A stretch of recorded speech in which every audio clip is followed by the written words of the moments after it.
I am in an auto camp on Route 66 just west of Gallup, New Mexico. If I tell it, perhaps it will help me. It will keep me from going mad. But I must tell this quickly. I am not mad now. I feel perfectly well, except that I'm running a slight temperature. My name is Ronald Adams. I'm 36 years of age, unmarried, tall, dark, with a black mustache. I drive a 1944 V8, license number 6V7989. I was born in Brooklyn, all this I know. I know that I am at this moment perfectly sane. That it is not I who has gone mad, but something else, something utterly beyond my control. But I must speak quickly. At any moment, the link with life may break. This may be the last thing I ever tell on Earth, the last night I ever see the stars. 6 days ago, I left Brooklyn to drive to California. Goodbye, son. Good luck to you, my boy. Goodbye, Mother. Here, give me a kiss, and then I'll go. I'll come out with you to the car. No, it's raining. Stay here at the door. Hey, what is this? Tears? I thought you promised me you wouldn't cry. I know, dear. I'm sorry, but I do hate to see you go. I'll be back. I'll only be on the coast 3 months. Oh, it isn't that. It's the trip. Ronald, I wish you weren't driving. Oh, Mother, there you go again. People do it every day. I know, but you'll be careful, won't you? Promise me you'll be extra careful. Don't fall asleep or drive fast or pick up any strangers off the road. Lord, no. You'd think I was still 17 to hear you talk. And wire me as soon as you get to Hollywood, won't you, son? Of course I will. Now, don't you worry. There isn't anything going to happen. It's just 8 days of perfectly simple driving on smooth, decent, civilized roads, with a hot dog or a hamburger stand every 10 miles.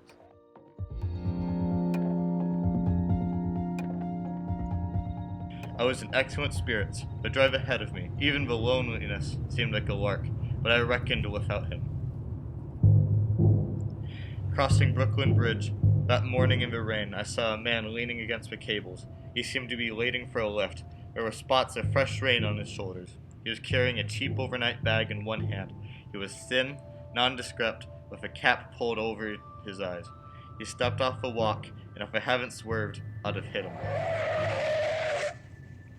I would have forgotten him completely, except that just an hour later, while crossing Pulaski Skyway over the Jersey Flats, I saw him again. At least, he looked the same person. He was standing now, with one thumb pointing west. I couldn't figure out how he'd got there, but I thought probably one of his fast trucks had picked him up, beaten me to the Skyway, and let him off. I didn't stop for him. Then, late that night, I saw him again. It was on the new Pennsylvania Turnpike between Harrisburg and Pittsburgh. It's 265 miles long, with a very high speed limit.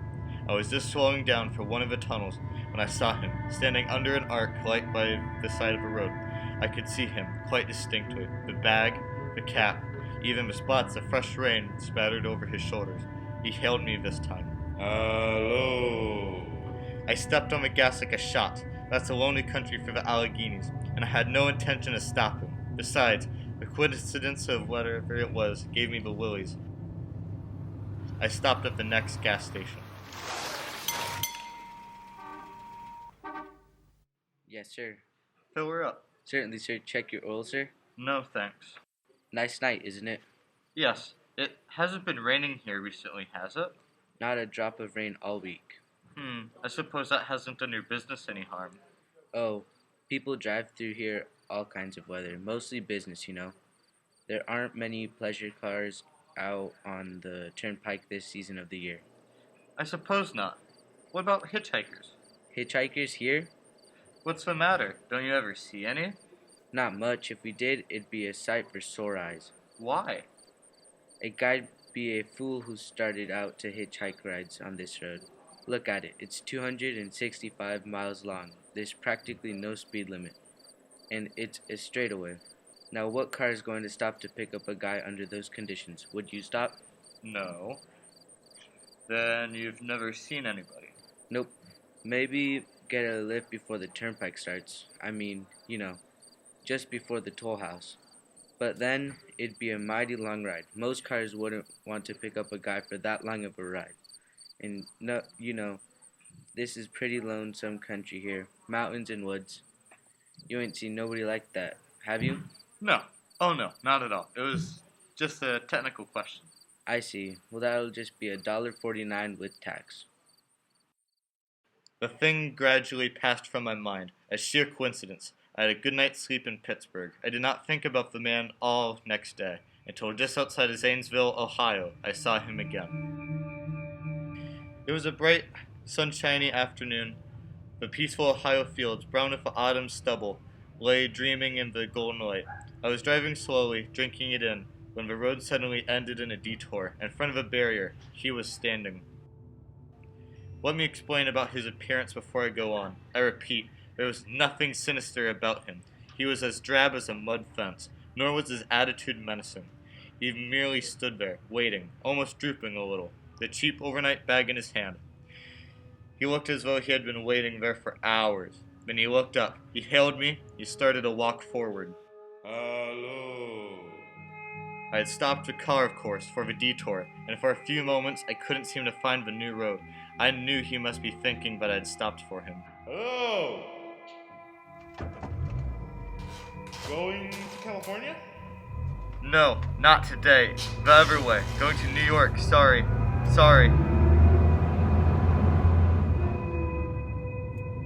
After I got the car back onto the road again, I felt like a fool. Yet the thought of picking him up, of having him sit beside me, was somehow unbearable. Yet at the same time, I felt more than ever unspeakably alone. Hour after hour went by. The fields, the towns ticked off, one by one. The lights changed. I knew now that I was going to see him again, and though I dreaded the sight, I caught myself, searching the side of a road, waiting for him to appear.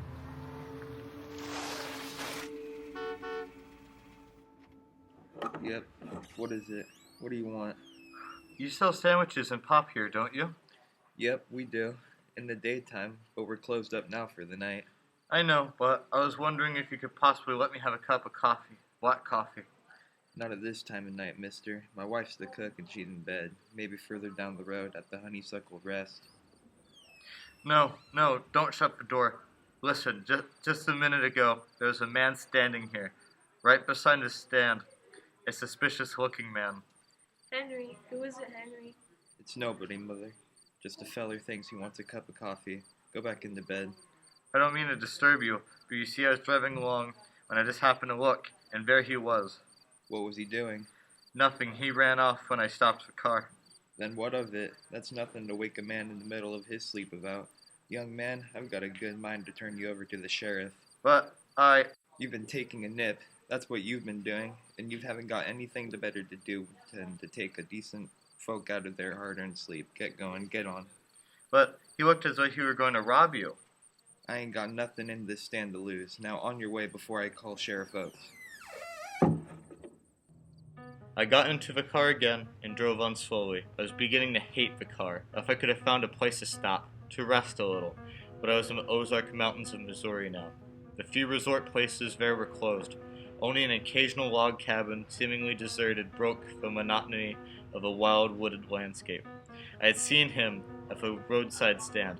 I knew I would see him again, perhaps at the next turn of the road. I knew that when I see him next, I would run him down. But I did not see him again until late next afternoon. I had stopped the car at a sleepy little junction just across the border into Oklahoma to let a train pass by when he appeared across the tracks, leaning against a telephone pole. It was a perfectly airless dry day. The red clay of Oklahoma was baking under the southwestern sun, yet there was spots of fresh rain on his shoulders. I couldn't stand that. Without thinking, blindly, I started the car across the tracks. He didn't even look up at me. He was staring at the ground. I stepped on the gas hard, veering the wheel sharply toward him. I could hear the train in the distance now, but I didn't care. Then, something went wrong with the car. It stalled right on the tracks. The train was coming closer. I could hear its bell ringing, and the cry of its whistle. Still he stood there, and now I knew that he was beckoning me to my death. Well, I frustrated him that time. The starter had worked at last. I managed to back up, but when the train passed, he was gone. I was all alone in the hot, dry afternoon. After that, I knew I had to do something. I didn't know who this man was, or what he wanted of me. I only knew that from now on I must not let myself be alone on the road for one moment. Hello there, like your ride? What do you think? How far are you going? Amarillo. I'll take you to Amarillo.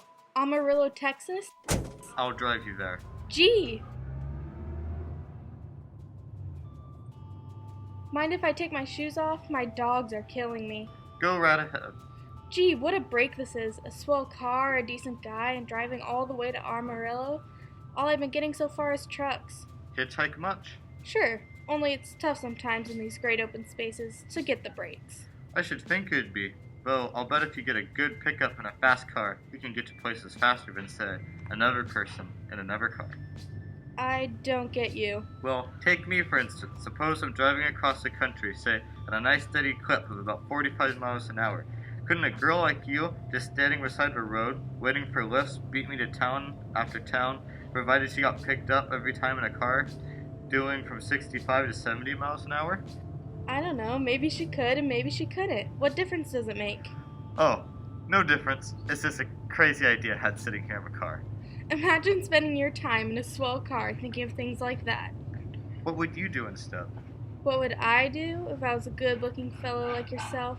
Why, I'd just enjoy myself, every minute of the time. I'd sit back and relax, and if I saw a good-looking girl on the side of the road, hey, look out! Did you see him too? See who?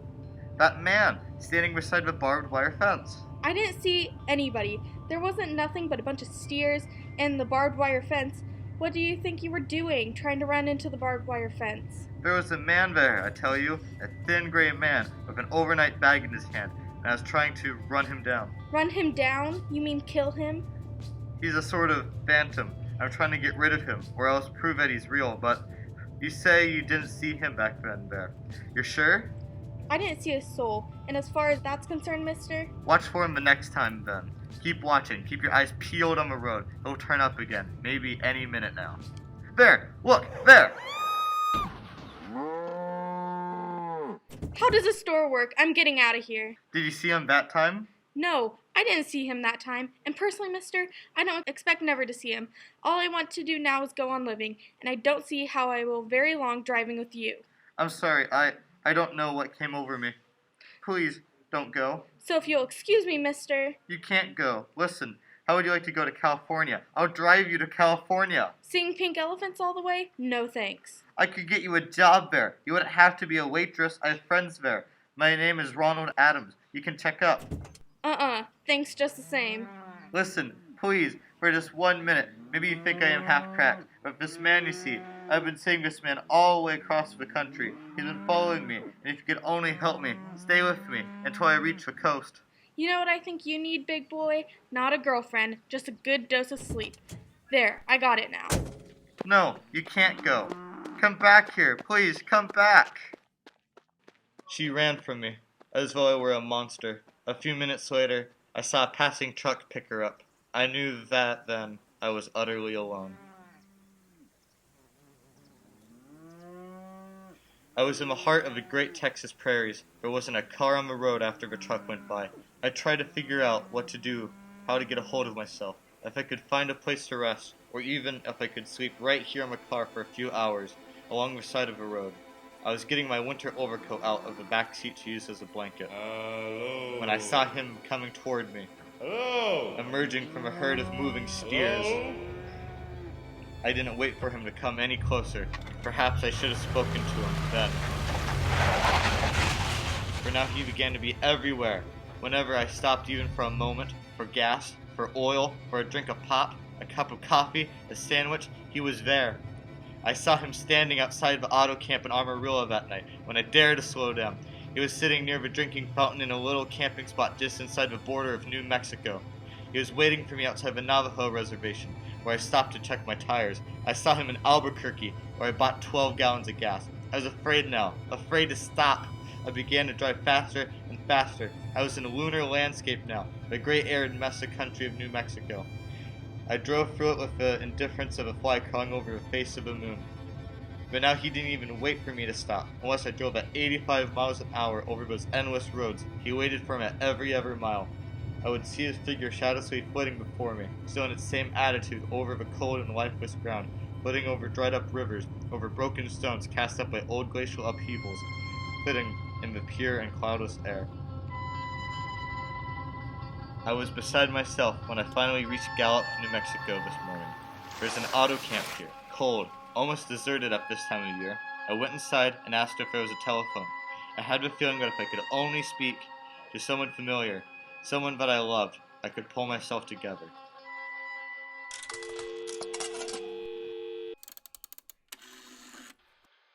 Number, please. Long distance. Thank you. This is long distance. I'd like to put in a call to my home in Brooklyn, New York.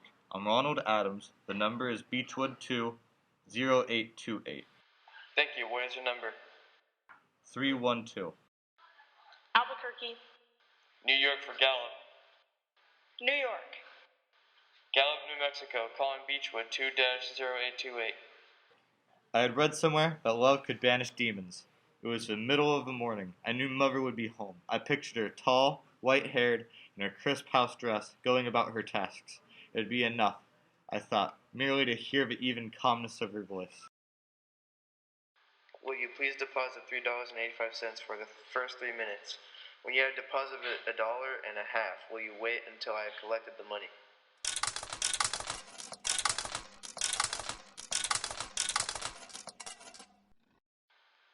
Alright, deposit another $1.50.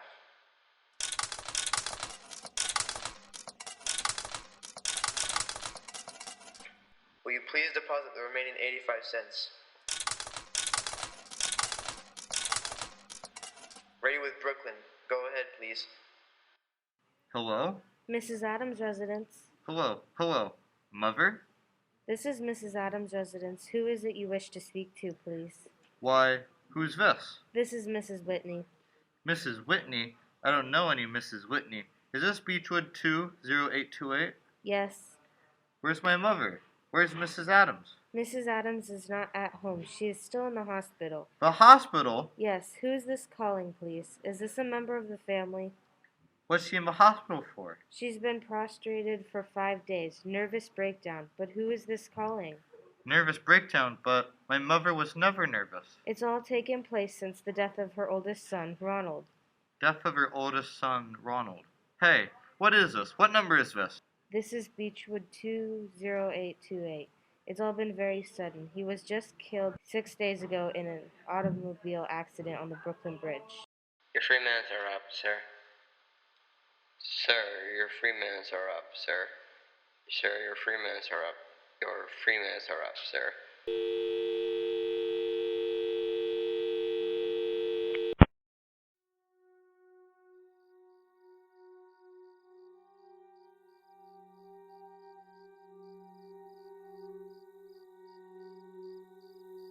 And so, I am sitting here in this deserted auto camp in Gallup, New Mexico. I'm trying to think. I'm trying to get a hold of myself. Otherwise, I shall go mad. Outside, it is night. The vast, soulless night of New Mexico. 1,000,000 stars from the sky. Ahead of me stretch 1,000 miles of empty mesa, mountains, prairies, and desert. Somewhere among them, he is waiting for me. Somewhere I shall know who he is and who I am.